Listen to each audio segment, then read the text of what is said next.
Let's explore the function of honor and its implications.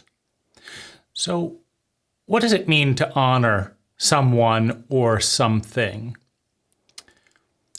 To honor someone, to honor something, is to change in response to someone or something. You can think of the greatest dishonor, which is usually to diss someone, which is to pretend they don't exist. So someone smiles at you, you pretend you don't notice, you pretend they don't matter, and you walk on by. You refuse to acknowledge, to honor, and respond to the phenomena, to the other person. So there's a couple of practical implications of dishonor. Let's say you are on a collision course. Here you are, here's another car, here's your car, and you dishonor the other car, right? So you crash into them, right? Because you're not going to change, you're not going to give the right of way, you're not going to acknowledge the existence of the other. So you crash into the other car. And in doing so, you dishonor the car and the driver and the law in many cases, but you dishonor a variety of things by refusing to acknowledge the existence and the importance of the other. Well, what else happens? Well, your car gets smashed up too. You may dishonor the schedule. Maybe the other person is going to the airport, but you don't care, and so you crash into them. But you also dishonor your possibility field, meaning you could be doing something useful other than crashing into people's cars, and you're not honoring that either. Your vehicle is as damaged, or at least somewhat damaged, or maybe more damaged. If you decide to dishonor a large military vehicle with your little Mini, it may just continue rolling right over. But in doing so, you have, dishonored your own vehicle, your own means of transportation, your own probability and possibility field. You've dishonored the goal. Everyone has goals, and many of them involve money. And so if you've destroyed your own vehicle that you could have otherwise sold, you've also dishonored that goal by not prioritizing and putting money towards that goal. So, in other words, what I'm getting at is you cannot dishonor another without in some way dishonoring yourself. Now, let's look at that from a couple of different angles. We use language to break things into pieces. We have the uninterrupted one, the uninterrupted ecology of which we're all a part, but we cut it into bits, and we use a thing called words.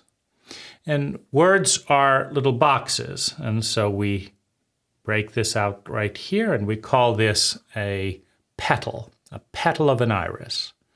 Now, we pretend, of course, that this makes sense, that you can have a petal of an iris. But the word is masking the interconnectivity. This is not an isolated petal that emerged out of nowhere. First of all, it emerged in time. You cannot separate the past and the present. In fact, if the Big Bang had not occurred, you have no iris. So the iris is interconnected with time. Now, it's also interconnected to everything else, because this petal doesn't exist without a flower. The flower doesn't exist without a stem. The stem doesn't exist without the overall plant. The plant doesn't exist without the root. The root doesn't exist without the water. There is no end to this, meaning you can follow literally on multiple dimensions this word, which is an illusionary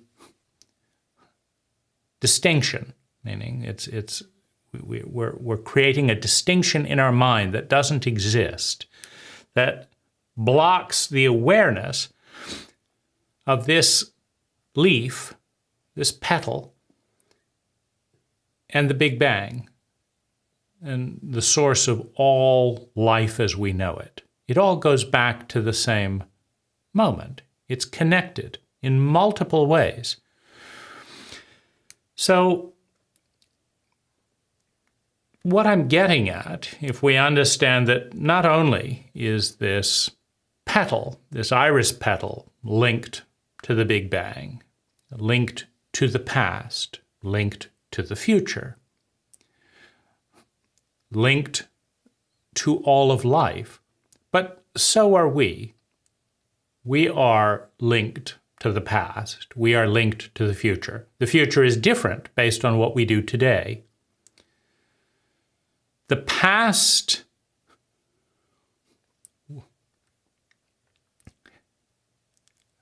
affects the present, meaning the present affects the future affects the present. We see something, we say, ooh, a train's coming, and then we change now in response to the future. And we also change now in response to the past, because we learned before that if you don't get out of the way of things, that there could be problems. So we are connected in time. We're also connected in space. Imagine if there was a void where we are right now, where there was just nothing. Not a black hole or something like that, just nothing. That this didn't exist and nothing else was there. Everything changes, meaning we're interlinked throughout all space and we're interlinked throughout all time, from the beginning of time to trillions of years from now. That's mathematical.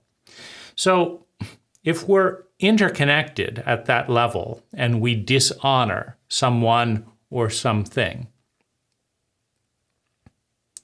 we've created a little box around ourselves, and we pretend that I am the little box, right? I have to draw it properly, So we say this is me, and all the rest is not me. But that is a delusion created by language. It's not true. The boundaries are far more blurry. We just pretend that they're crisp for expedient purposes, meaning it's too hard to figure out just how interconnected we are. And so we create these little montages of words that create these illusionary distinctions. But, I'm connected to the origins of the English language, and so are you. This dynamic couldn't happen if the Greeks hadn't happened, if the Greek language had not given birth, along with other languages, to the English language. This moment right now is connected to Greeks and Romans. This body is connected not only to the Big Bang, not only to atoms, not only to the gravitational constants. It's connected to all matter. All matter used to be in something the size of a pea, according to our current story. So when we dishonor someone or something, we are dishonoring a part of the larger body of which we are a part. Meaning this finger is part of a larger body, and this body is part of a larger body of people, which is part of a larger body of species, which is part of a larger body of planets. one flows into the other if you follow the mathematics.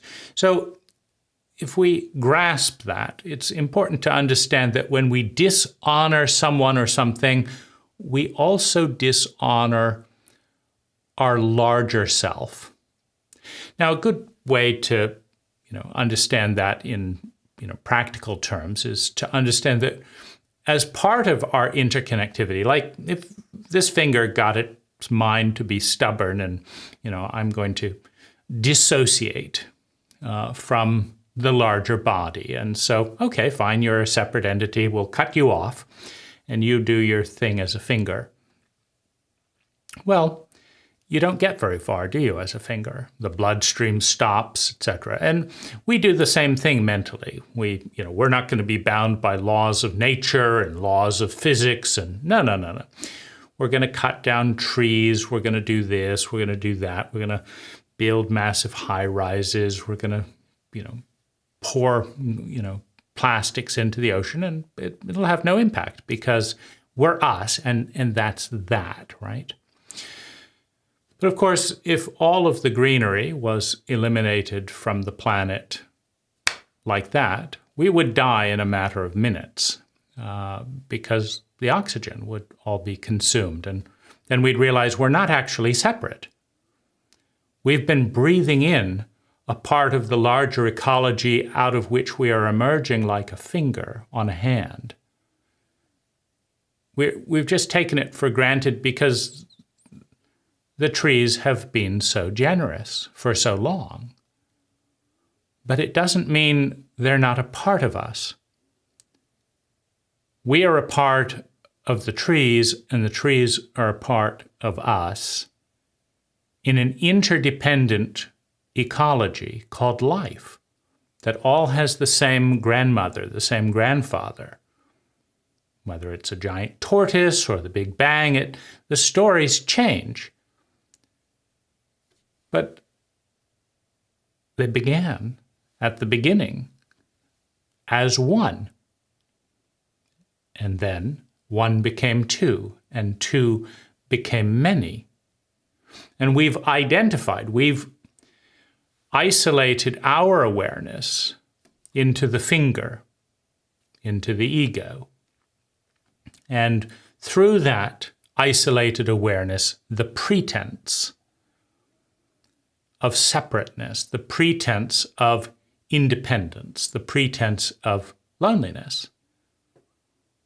But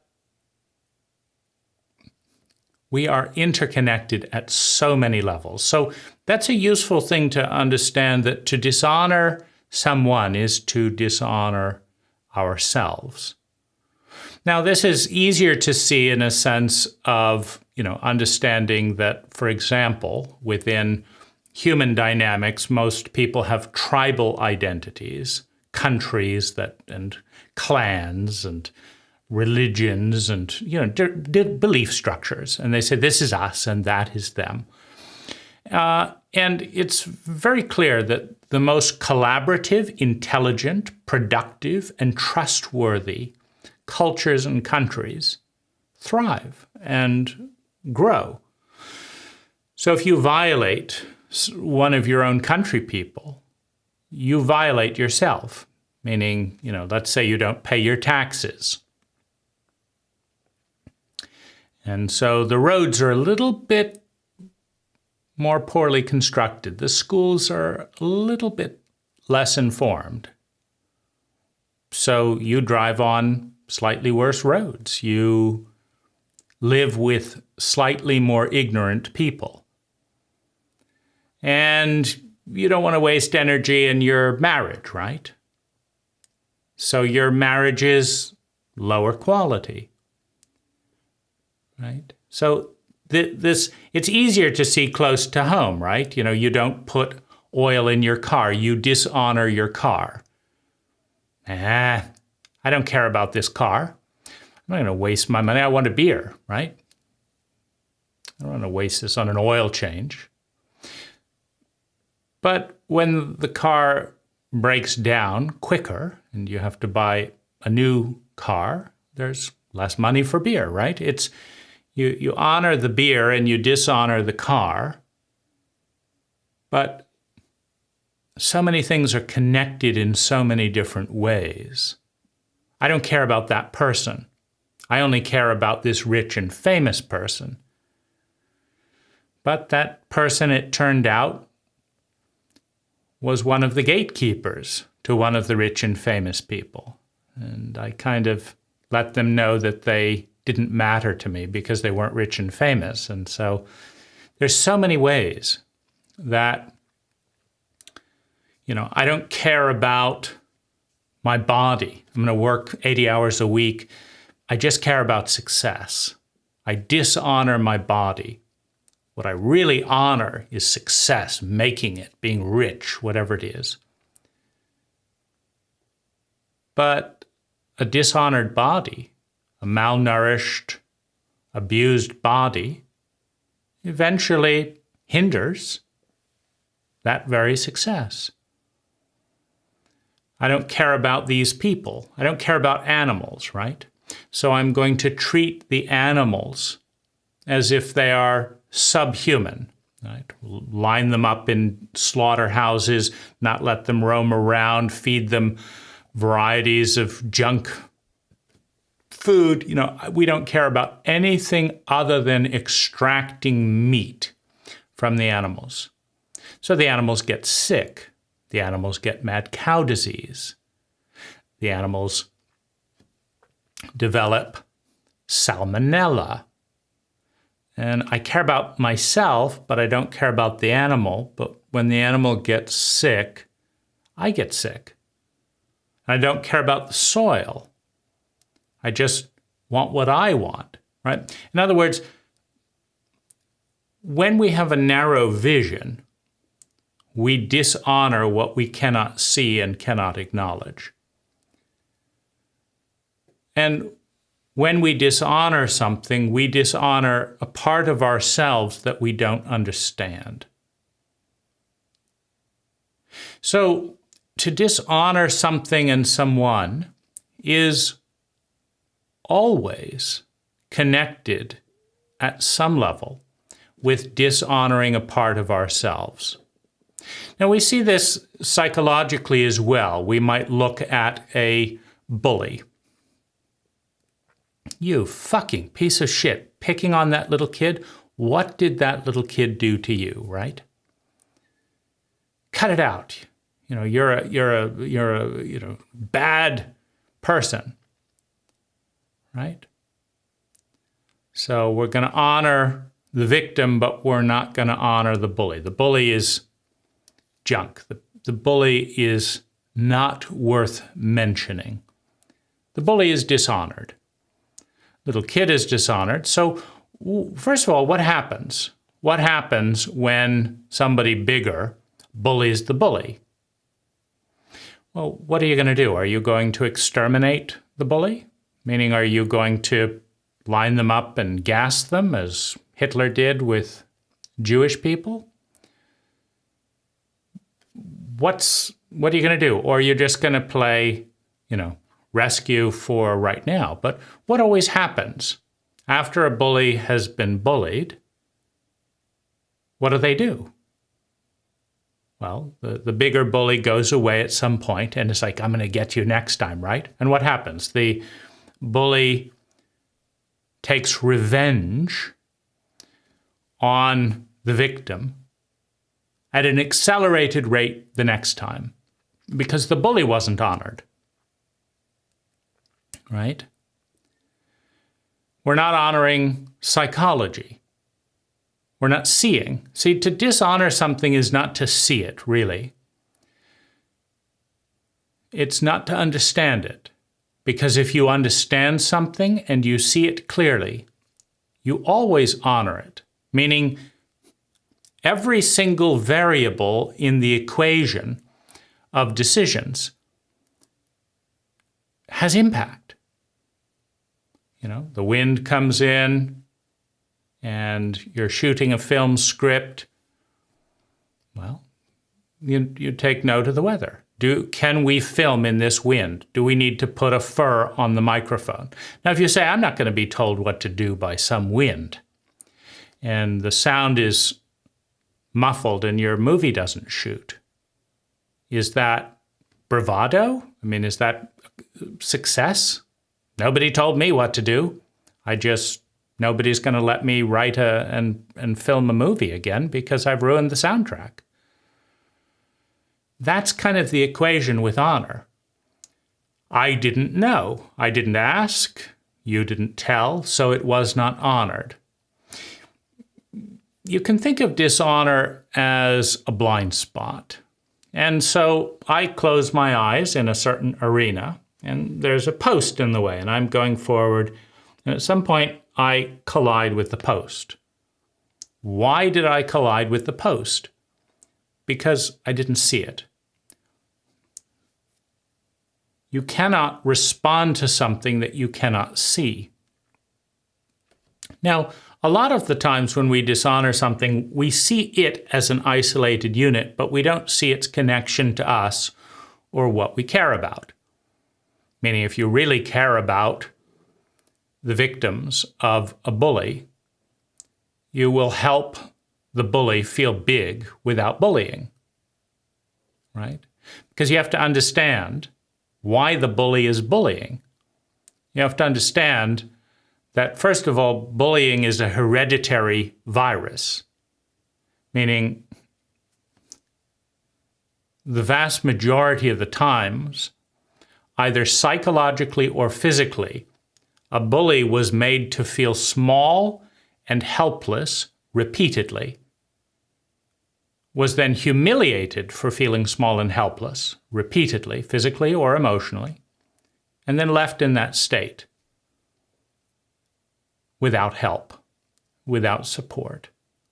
As a result, in the process of finding identity and making sense of oneself, the bully periodically remembers and feels humiliated by the helplessness they were induced to feel by big people around them, the giants that we all grow up with as infants, as children. And at some point, that smallness is impossibly painful to deal with. And the bully stops associating with the helpless little one that they once were and associates with the big one that bullied them, the big one that told them they were a piece of shit, verbally, emotionally, or physically. And then the bully feels powerful because the bully won, you know? When Dad got out his belt and beat the shit out of you because you spilled some milk, or you told Mom the little secret that you weren't supposed to tell Mom. Well, Dad seemed to be victorious, right? I mean, you look at the cycle of family life overall, and Dad's not victorious at all, right? Dad's depressed, has a fractured family, doesn't have a strong sense of love and belonging, has addiction problems. You don't see success. But to the little boy, it was so much better to be the one that was dishing out the pain than the one who was helplessly feeling it. And so as those small feelings come up, and the little one dissociates from the helplessness that nobody stopped, right? This is why it's a hereditary disease. Nobody stopped it when the bully was being bullied. So they dissociated from their body as a victim, and they identified with the powerful one that helped them get through it, imagining that one day they would be that powerful one. That was something to live for. You can't live for learned helplessness. I'm going to be terrified and traumatized my whole life, and nobody's going to help me, and I'm going to be all alone, and I'm a piece of shit. That is not a foundation psychologically out of which someone can grow. But one day I'm going to be the big one. That's something to live for. I have to put up with this for now and this, but then one day I'll flip the cycle, right? And the bully is succeeding at that. The helpless feeling comes up, and they look around for someone to give that helpless feeling to, and they find them, and they give it to them successfully. And now they're winning, right? You see, when you don't honor the bully's dilemma, how are they going to escape that helpless, terrified feeling that not one person in the entire cult has helped them face? In a cult that shames people for having need, shames people for being weak. Because how can you help the bully after telling him 10,000 times, it's often a him, but there's plenty of female bullies as well. How can you help the bully after telling them 10,000 times that if they need someone, that if they feel small and weak, they're a piece of shit and deserve to be beaten? And you tell them, gee, you've got some small part of you in there and let's give some care to that. That's heading into the danger zone. In other words, in a sociopathic, emotionally illiterate cult that has brainwashed a bully into feeling inferior for asking for help, how can you offer help to someone in that state of shame without seeming to lower their rank and further threaten their existence? So in other words, the cult has produced a problem, and it's still producing a problem. And being a bigger bully to the bully is not necessarily the answer. You have to honor the bully's dilemma in order to honor the victim's dilemma. That victim will become a bully, or will commit suicide, or collapse as an identity, some form. The virus will continue. But you have to solve the equation, the cult equation, on all sides, or it doesn't get resolved, right? So having shamed generations of men for not knowing what they're doing, right? I knew that. Why do people lie about that all the time? Because there is contempt from male and female sources towards people who don't know what they're doing. You're stupid, you're dumb, what a klutz, right? Who wants to be shamed? No one. So having shamed generations of men for not knowing what they're doing, we then proceed to encourage men to be fathers without a single hour of parental literacy. So they don't know what they're doing, but they can't admit that they don't know what they're doing and go and get educated, because that's a source of shame. You see, it's a trap. It's a trap for the man, it's a trap for the woman, it's a trap for the child, right? But this is our trap, our cult-constructed trap. Shame people for not knowing. So people don't raise their hand. Any questions? I don't want to look dumb. Why? Because when we train children to be sociopathic, if someone asks a dumb question, everyone laughs. Oh, they're so dumb, they didn't know that. Nobody says, good, you had the decency to ask because you didn't know that. Let's tell you. That's an empathic culture, right? So how do you honor a sociopathic culture that is induced into their reptilian brain, a fight, flight, freeze, and please brain? How do you honor someone in a reptilian state when you're shaming them for being reptilian and you're shaming them for their paths into empathy? That's the equation, right? So you cannot honor yourself, and you cannot honor the victim, and you cannot honor the future, and you cannot honor the bully until you honor the cult. Now, how do you honor the ignorance of the cult, the shame-based nature of the cult? How do you honor that? Well, you have to understand it. How did it come about? What's its current trajectory? You have to see what it's doing. And if you want to make your life and the life of the cult evolve a little bit further. You have to find its points, like, oh, it could take a little turn here. You know, in Schindler's List,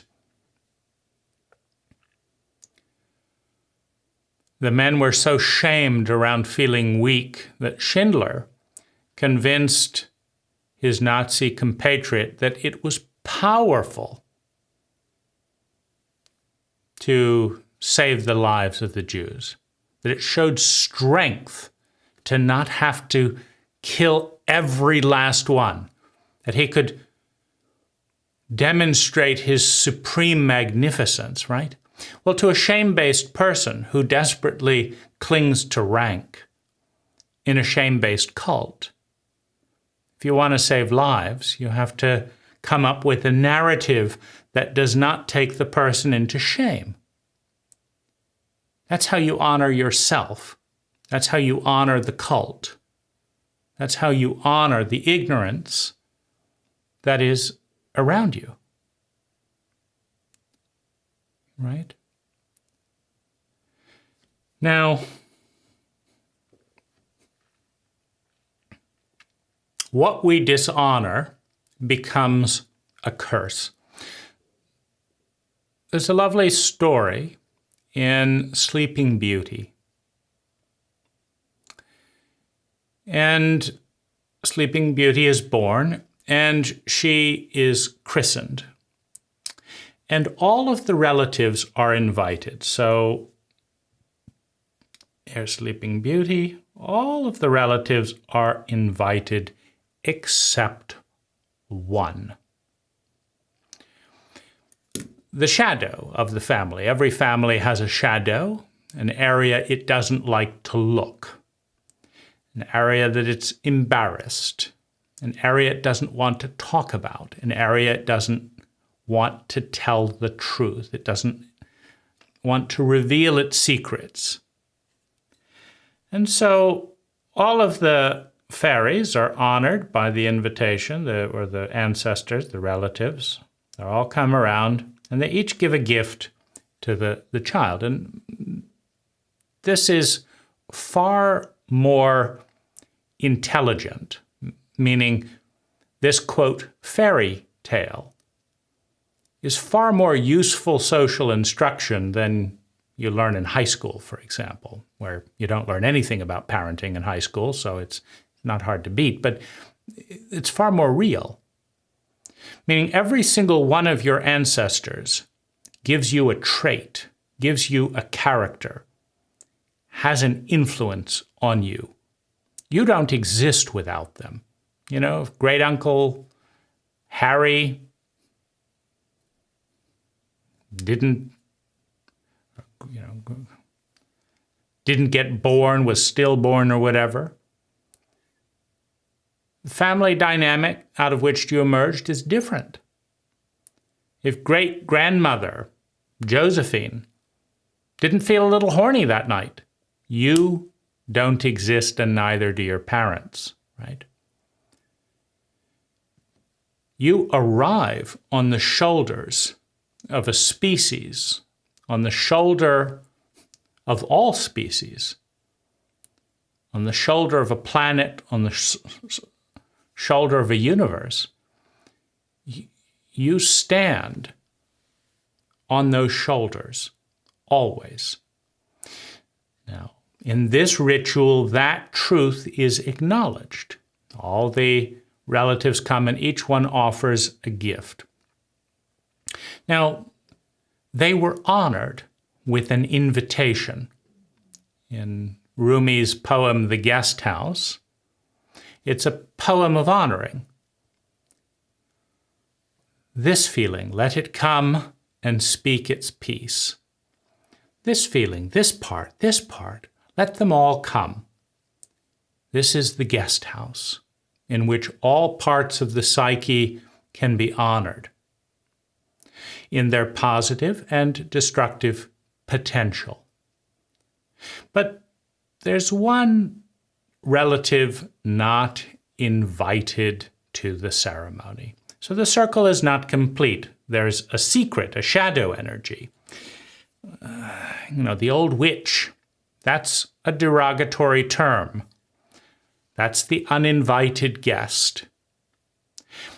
Now, the uninvited guest is swept under the carpet. We don't talk about Dad's alcoholism. Mom, why? No, go clean your room. Mom, why is... Go play video games. Why are you always... Don't talk back to your mother, right? Every effort of the child to see what's right in front of them is shunted off right and left. And horror of horror is that the truth, that which is proclaimed as this great thing, that the truth would actually come out. And the child would say, well, why does Dad drink and dress up in women's clothing and stomp about the house? And why? Because this is the taboo. Every cult is framed by exclusion. We're not that way, we're this way. Well, that requires exclusion. You have to deny that that's part of your potential. So in Sleeping Beauty, you have the uninvited guest. However, you know what happens when you sweep something under the carpet. What happens when you don't want to clean up the banana peel and you throw it under the bed, right? Just kick the banana peel under the bed. Someone's coming over. You don't want to bend down and take it up. The compost is full, right? You don't want to lug the compost out to the garden and just quick, throw it under the bed, right? It's wonderful, isn't it? It looks nice. No banana peel. Aren't we presentable? But what happens? Well, the same mentality used to create the problem is not adequate to solve it, right? So the person lazy enough to kick a banana peel under the bed isn't the one who says, oh, what did I leave under the bed? Let's crawl under there where I've kicked all the other things and get all that out, right? No. No, the banana peel stays out of sight, out of mind. Well, what happens next? Does it turn into a beautiful rose under there? No. Jung says that which is suppressed and denied deteriorates and becomes hostile, right? In this case, the banana peel gets moldy, starts to smell, maybe becomes food for aphids or some other thing. And this and that happens and all this stuff. But good things do not emerge out of kicking a banana peel under the carpet.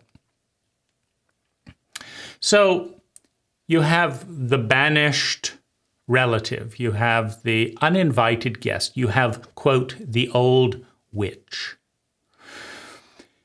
Now, in the story, it's told as if the old witch is a witch and curses Sleeping Beauty to sleep for 100 years.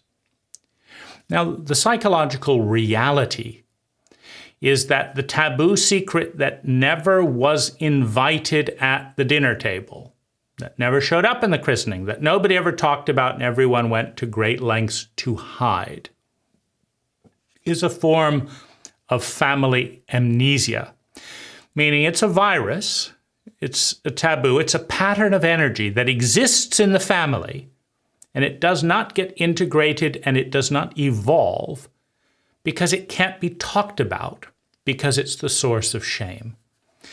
And so the child goes to sleep for a period of time. By entering the family's blind spot, that is a form of sleep. I'm going to agree to perpetuate the delusion and dishonor this part of our family's pattern. It's not just in, quote, the old witch. That's the banished part of the family. So the reality is that whatever is suppressed, denied, and dishonored remains intact, goes unconscious, and comes up at awkward moments to sabotage the family system precisely because it is dishonored, which means it is hidden. It's that post that doesn't go away, but that everyone bangs into because nobody will talk about it. No one will acknowledge its existence, so people bang into it again. You look at this in incest and in rape and in all kinds of patterns in our cult today. Oh, everyone knew Harvey Weinstein was doing this, people will say. Or, of course, we know that that's a violent person who abuses his child. It's just nobody talks about it. And they say, oh, gosh, is that going to happen again? And, of course, it does, right? But everyone is pretending like the pink elephant isn't in the room. In order to please the giants, meaning when a child sees that its parents, its giants, are terrified of a piece of simple, obvious mathematics. This is happening because of this is happening. And we can't talk about that. When a child sees the sheer panic in the giants around it, it says there must be something to be afraid of. It doesn't look particularly harmless. That's grandmother and she's a drunk. Oh, interesting. Well, why? What happened? Well, she isn't that, why can't it be talked about? And the threats be identified. Well, the worst thing can happen is she'll throw something at you after she's had a few too many, right? And so if you count the bottles and don't get in throwing distance, then you're safe. And if you don't want to deal with that, then you have to stay away. And once the threat is identified in the family system, then you can honor it by taking appropriate action, right? There's a virus, there's something going around. I'm not going to French kiss you while you're in the heat of the flu, right? Because I'm honoring biology. So I'm not as sick, right? But if you dishonor biology and you say, nah, who cares about biology, that dumb thing, right? I'm just gonna have sex with people who have AIDS without any protection. That's all just mumbo jumbo, I have faith. If you dishonor biology, biology bites you in the butt. If you dishonor your bank account, just visions of abundance, right? As I write another check, abundant me, and why do all these bank bounce checks happen? It's like, why is everyone out to get me, right? If you dishonor mathematics and bank accounts, you go broke and lose your bank account. If you dishonor your partner's trust, you have no partner. If you dishonor your planet, you die, right? There's tons. So Sleeping Beauty goes to sleep for 100 years. And the sleep has to be hidden. It's covered in thorns, right? There's a protection, right? Because nobody can say, well, she was asleep because we didn't talk about this, because the family secret has to be hidden. And it is the romantic partner, the one outside the family system, that wakes her up and takes her outside of the system.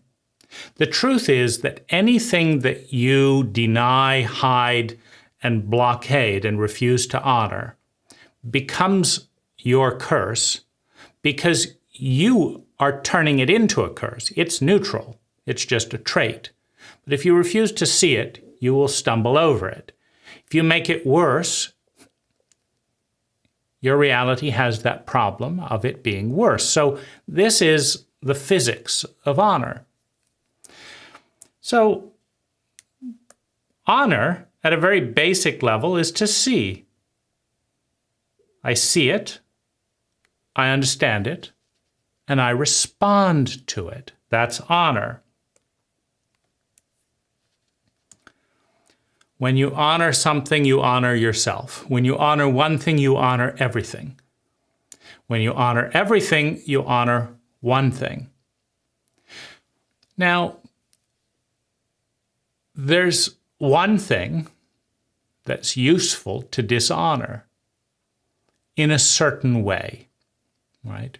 We have isms: racism, capitalism, chauvinism, sexism, ageism. And with isms, you have a verticality. You have a delusion that one thing is better than another. This is a delusion. It's ridiculous.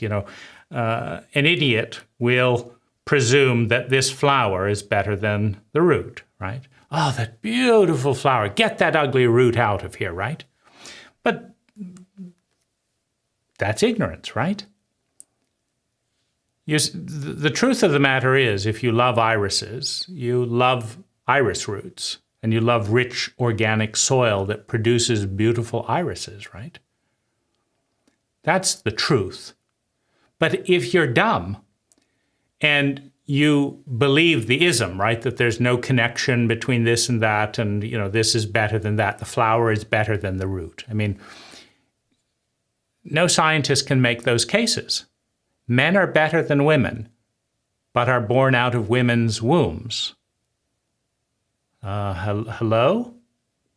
Doesn't that make women better than men? If men are so important and they are born out of women,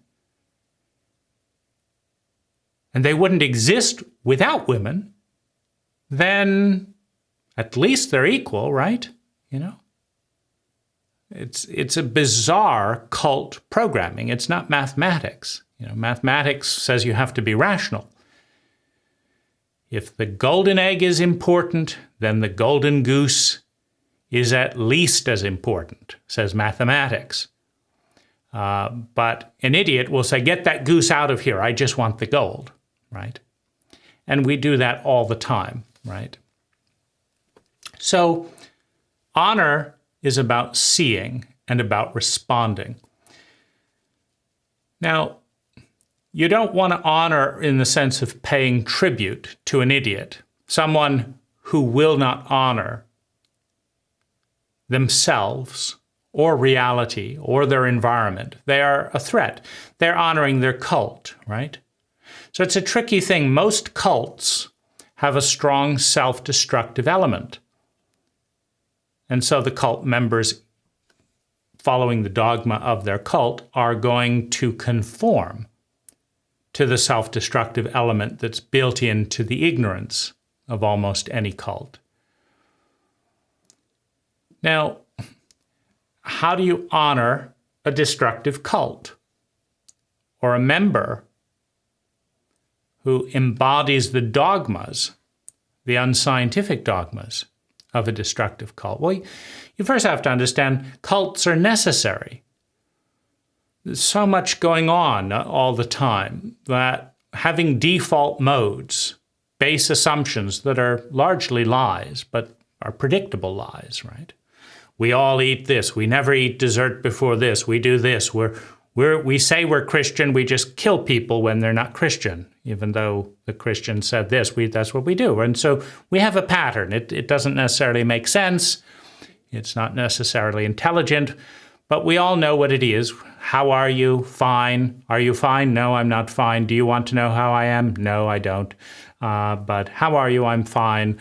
That's just what we do. It's our cult norm. Just go along with it because we don't have time to explain anything. We don't want to explain anything. We just want to do what we do because that's what we do. And so cults serve a purpose of letting certain things be in the background so that we can focus the limited capacity of the conscious mind to be creative in a specialized area. What I mean is, if you're reinventing the wheel, at the same time you're reinventing the car, at the same time you're reinventing the road system, at the same time you're reinventing the purpose of travel, at the same time you're reinventing the human body, at the same time you're reinventing the currency, it's like there's too much going on. And so even though every single thing that is happening in the cult could use an upgrade, right? There isn't anything going on in the cult that couldn't easily be 10 times better than it is. The trouble is, it's too much to think about all at once. And so what the cult does is it creates a container where 95% of what goes on is largely predictable in inane ways that feels relatively safe because it's familiar, because it's like family. And then 5% is in this creative, experimental terrain that the conscious mind can digest without getting overwhelmed. So that's the purpose of a cult. So you can understand the role. You can honor the limits of the brain, etc. You can honor that. And you can say, of course they can't deal with the full level of absurdity that's going on. Just too much to deal with. So we're going to continue being stupid for a while because that's what cults do to manage overwhelm and to create a sense of familiarity. But, cults will change with time at a much slower pace and become stupid in some new way, right? That by the time it develops, it'll be out of date for sure. And the cult serves a role. And so you can honor that role and see, is there some way that you can work with that in some way? Can you create safety? Like if the cult is into statistics and mathematics, that being some of the current deities in our cults, okay, I'm going to create statistics to communicate what I'm talking about here. You can understand and see and love what is and bring energy in a form that works with what is within the cult framework.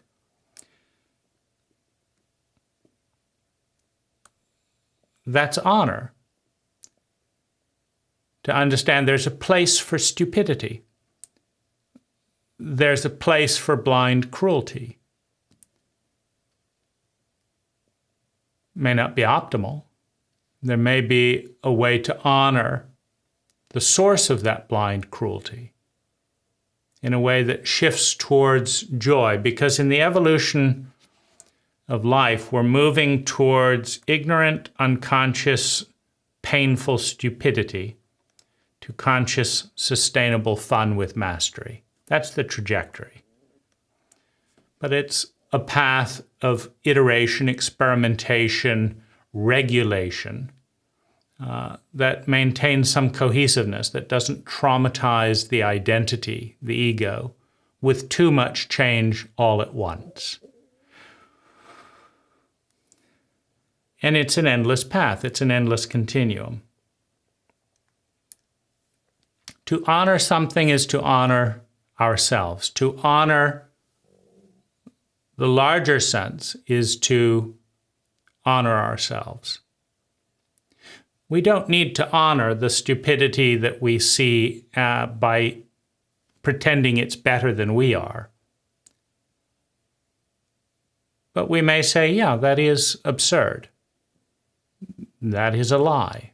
That is causing a large amount of seemingly unnecessary suffering. And the people involved can change this amount. They can improve that 30% over the next 5 years within the mechanisms available to them. I'm not going to honor it in the sense that it's better than me or that it's ideal or this and that, the other. I'm going to honor it in the sense that this is what is. And I will be in service, meaning I will play a role that sees and understands what is and honors what I see, what could be. It's a balance. This is what could be, and this is what is. How do you honor both? This is who I am, and this is my cult. How do you honor both? The one that can honor the most is the least at war. And it's useful to avoid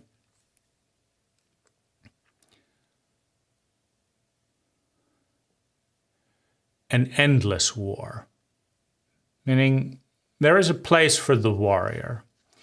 Now, what happens when the individual goes to war with their cult, usually in the psychological state of adolescence, is the adolescent bashes its head against the cult, raging at the injustice and this and that and the other.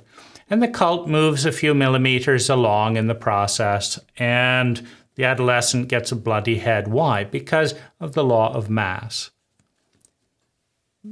Because when the bowling ball and the pinball collide, the bowling ball continues in the direction it was going. The pinball goes flying.